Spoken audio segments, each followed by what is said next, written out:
Hello. അങ്ങനെ DC movie കണ്ടു. ഇത് തുടക്കം തന്നെ എനിക്ക് ഈ സിനിമയെ പറ്റി ഇങ്ങനെ പറയാൻ വേണ്ടി ഇങ്ങനെ വെമ്പൽ കൊണ്ട് നിൽക്കുകയാണ്. പക്ഷെ എന്നാലും കുറച്ച് ടെക്നിക്കൽ ആൾക്കാരെ പേരൊക്കെ പറഞ്ഞതിന് ശേഷം സിനിമയുടെ റിവ്യൂയിലേക്ക് തുടങ്ങാം. എനിക്കിങ്ങനെ പറയാൻ വേണ്ടി വെമ്പൽ കൊണ്ട് നിൽക്കുകയാണ്. അപ്പോൾ DC നമ്മുടെ മെയിൻ സ്റ്റാറിങ് ആയിട്ടുള്ളത് ലോകേഷ് കനകരാജ്, പിന്നെ വാമിക ഗബി. നമ്മുടെ ലോകേഷ് കനകരാജിൻ്റെ ഡയറക്ഷനിൽ നിന്നും പുള്ളി ആക്ടിങ്ങിലേക്ക് കയറിയ ഫസ്റ്റ് മൂവിയാണ്. കാരണം ഫസ്റ്റ് കയറിയ സമയത്ത് ഫസ്റ്റ് ടീസറൊക്കെ വന്ന സമയത്ത് ആലോചിച്ചു എന്ത് പറ്റി പുള്ളിക്ക് സിനിമയിലൊക്കെ ആക്ടിങ്ങിലേക്ക് കയറി, എന്ത് പറ്റി, അത് വർക്കാവോ എന്നൊക്കെ ഒരുപാട് ചിന്തിച്ചു. പക്ഷേ ആ ആ ചിന്തയെ ഞാൻ ഇപ്പം ഒരുപാട് ലജ്ജിക്കുന്നു. അത് ഞാൻ പറയാം. ഓക്കെ. അപ്പോൾ അങ്ങനെ ഡയറക്റ്റ് ചെയ്തിട്ടുള്ളത് നമ്മുടെ അരുൺ മാതേശ്വൻ. അരുൺ മാതേശ്വരൻ ഡയറക്റ്റ് ചെയ്തതാണ് ഈ സിനിമ. അരുൺ മാതേശ്വരൻ്റെ പടങ്ങളെന്നൊക്കെ പറഞ്ഞു കഴിഞ്ഞാൽ മോനെ പീക്ക് പടങ്ങളാണ്.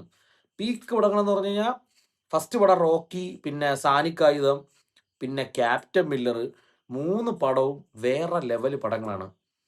ഇപ്പം അതാ DC ദേവദാസ്, ചന്ദ്ര.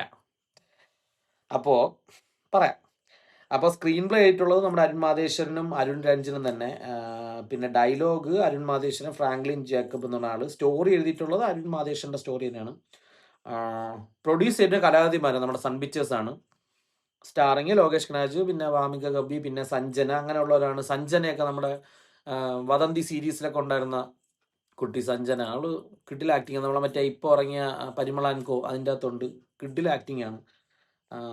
പിന്നെ cinematography Mukesh, editing Prasanna, music music Anirudh.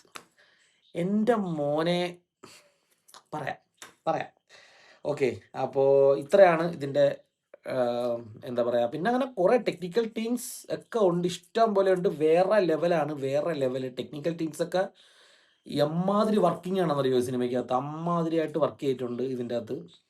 Cinema എങ്ങനെയുണ്ടെന്ന് ചോദിച്ചു കഴിഞ്ഞാൽ അബ്സല്യൂട്ട് സിനിമ, പീക്ക് സിനിമ. ഒരു രക്ഷയില്ലെന്ന് പറഞ്ഞാൽ ഒരു രക്ഷയില്ല.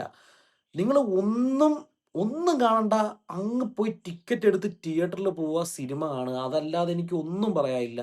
അമ്മാതിരി ഐറ്റമാണ് ഇവിടെ ചെയ്തു വെച്ചിട്ടുള്ളത്. അരുൺ മാതേശ്വരൻ്റെ എൻ്റെ പിന്നെ peak screen play, peak story, peak direction. അതിൻ്റെ ഉപരി എന്ന് പറഞ്ഞാൽ ഡയറക്ഷനും ലോകേഷിൻ്റെ ഇപ്പം എല്ലാവരുടെ പെർഫോമൻസ് ഒക്കെ 50% ആണെങ്കിൽ ബാക്കി 50% ഫുൾ അനിരുദ്ധിൻ്റെ വിളയാട്ടം, അഴിഞ്ഞാട്ടം. അനിരുദ്ധ് അങ്ങ് കിടന്നിട്ട് അറിഞ്ഞങ്ങ് വിളയാടിയിട്ടുണ്ട് പുള്ളി. എൻ്റെ പൊന്നെ, ഈ പുള്ളിക്കാരെ ഓരോ നിമിഷം ഇങ്ങനെ അത്ഭുതപ്പെടുത്തിക്കൊണ്ടിരിക്കണം. ഓരോ കിടിലം ആൽബങ്ങൾ. ഈ റീസെൻ്റ്ലി ചെയ്തതിൽ ഏറ്റവും ബെസ്റ്റ് വർക്ക് എന്ന് പറഞ്ഞാൽ പീക്ക് ഐറ്റം. അമ്മാതിരി BGM ആണ് ഓരോ സിറ്റുവേഷനിൽ കൊടുക്കുന്നത്. ആ ഒരു ഇൻ്റർവെൽ സീനൊക്കെ ഉണ്ട്. ലോകേഷൊക്കെ എന്ത് പെർഫോമൻസ് ആണ്. ലോകേഷ്, വാമിക കപ്പിയൊക്കെ എൻ്റെ മോനെ അങ്ങ് അങ്ങ് അറിഞ്ഞങ്ങ് പെർഫോം ചെയ്തങ്ങ് തള്ളിയിരിക്കുകയാണ്. അമ്മാതിരി കിടിലം കിടിലം പടം എന്ന് പറഞ്ഞാൽ കിടിലം പടം. തുടക്കം തൊട്ട് ഒരു സെക്കൻഡ് പോലും ആ സിനിമയിൽ ഒരു ലാഗോ, എൻ്റെ പേഴ്സണലി ഇത് തുടക്കമൊക്കെ ചിലപ്പം കുറച്ച് ആരൊക്കെയോ ലാഗും കാര്യങ്ങളൊക്കെ പറഞ്ഞു. പക്ഷെ ഞാൻ തുടക്കം ആ സിനിമ കണ്ട് തുടങ്ങിയതിന് ശേഷം തൊട്ട് ആ അവസാനം തീരുമ്പോഴാണ് ഞാൻ അതിൽ നിന്ന് ഔട്ടാകുന്നത്. പക്ഷെ തീർന്നാൽ പോലും നമ്മൾ അതിൽ നിന്ന് വെളി വരത്തില്ല. അമ്മാതിരി പീക്ക് സാധനമാണ് ചെയ്തു വെച്ചിട്ടുള്ളത്. അതിൻ്റെ ഒരു BGM ആണെങ്കിലും അതിൻ്റെ ബാക്ക്ഗ്രൗണ്ട് സ്കോറും പാട്ടും അല്ല സീൻസ് എന്ന് പറഞ്ഞാൽ പീക്ക് മൊമെൻ്റ് ആയിട്ടുള്ള ഇഷ്ടം പോലെ സീൻസ് ഉണ്ട്. അതിലൊക്കെ അനിരുദ്ധിട്ടേക്കുന്ന BGM ഉണ്ടല്ലോ, നമ്മുടെ മെയിൻ സാധനം ഉണ്ടല്ലോ, range of rag of revenge. ആ ഒരു സാധനം ഉണ്ടല്ലോ എൻ്റെ മോനെ, അതിൻ്റെ പ്ലേസ്മെൻറ്റ് ഇത്രയും അടുത്ത് കുറേ നാൾ സിനിമ ഇറങ്ങിയത് അത്രയും പ്ലേസ്മെൻ്റ് ആയിട്ടൊരു BGM അത്രയും കിടിലൊരു സാധനം കൊടുത്തേക്കുന്നത് ഞാൻ കണ്ടിട്ടില്ല. അമ്മാതിരി പ്ലേസ്മെൻ്റ് ആണ് ആ സാധനത്തിന്. ആ ഒരു സാധനം വരുമ്പോൾ നമ്മൾ കൈയടിച്ച് പോവും, കൈയടിച്ച് നമ്മൾ പോയിരിക്കും. അമ്മാതിരി സാധനമാണ് ചെയ്തു വെച്ചിട്ടുള്ളത്. അനിരുദ്ധിനെ അങ്ങ് അഴിച്ചങ്ങ് വിട്ടിരിക്കുക. നീ എന്ത് വേണോ ചെയ്തോ, ഇത് നിന്റെ സിനിമയാണെന്ന് പറഞ്ഞാൽ അഴിച്ച് വിട്ട കണക്കാണ് പുള്ളിയുടെ ആ സിനിമയിലെ എന്താ പറയുക, ഓരോ പരിപാടികൾ. പിന്നെ ലോകേഷ് ഒരു രക്ഷയില്ലായിരുന്നു. ലോകേഷ് ആ ഒരു ആറ്റിറ്റ്യൂഡ് പിടിച്ചുള്ള പരിപാടിയായിരുന്നു. ഫുൾ ഒരു ആറ്റിറ്റ്യൂഡ് പിടിച്ച് ആ ഒരൊറ്റ ആറ്റിറ്റ്യൂഡ് പിടിച്ചുള്ള പരിപാടിയാണ്. പക്ഷെ പുള്ളി അങ്ങോട്ട് അറിഞ്ഞങ്ങ് അതിലൊക്കെ ചെയ്തിട്ടുണ്ട്. ആ വയലൻസ് സീൻസൊക്കെ ഉണ്ടല്ലോ, പ്യുവർലി A സർട്ടിഫിക്കറ്റ് മൂവിയാണ്. സർട്ടിഫൈഡ് കണ്ടന്റ് ആണ്. Violence, peak violence സിനിമയ്ക്കകത്തുണ്ട്.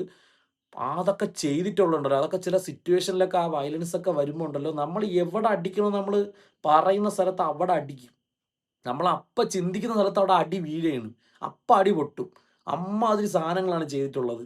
അതാണ് സിറ്റുവേഷൻ ആയിട്ടുള്ള ഒരുപാട് ഒരുപാട് നമ്മൾ എന്താ പറയുക, ഗൂസ് ബംസ് ചെയ്യുന്ന ഒരുപാട് സാധനങ്ങൾ അങ്ങനെ ചെയ്ത് അറിഞ്ഞങ്ങ് പണി വെച്ചിട്ടുള്ളൊരു സാധനം.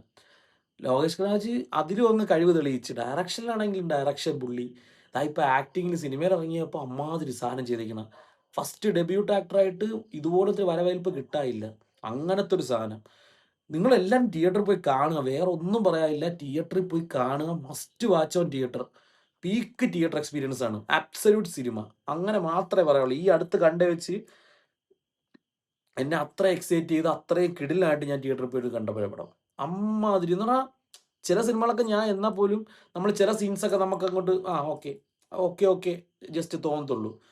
ഇത് പക്ഷെ എനിക്ക് ആ തുടക്കം തൊട്ടും അവസാനം വരെയും അത്ര ഒരു ഇൻട്രസ്റ്റോടെ, അമ്മാതിരി ഒരു ഫീലോടെ, ആ ഒരു എന്താ പറയുക, ഒരു എന്താ പറയുക, പ്രത്യേക ഒരു ഫീലോടെ ഇൻട്രോവലായപ്പോൾ തുടങ്ങിയാൽ മതി എന്നുള്ളൊരു മൈൻഡ്.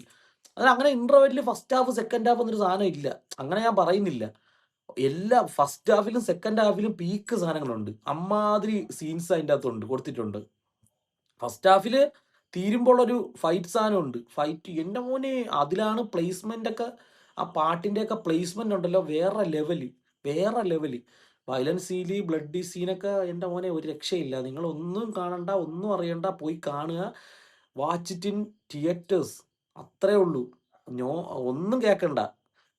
നേരെ പോവുക, തിയേറ്ററിൽ പോവുക, സിനിമ കാണുക, അത്ര തന്നെ. കൂടുതലായിട്ട് ഒന്നും പറയാനില്ല. Enjoy the movie. Okay, by.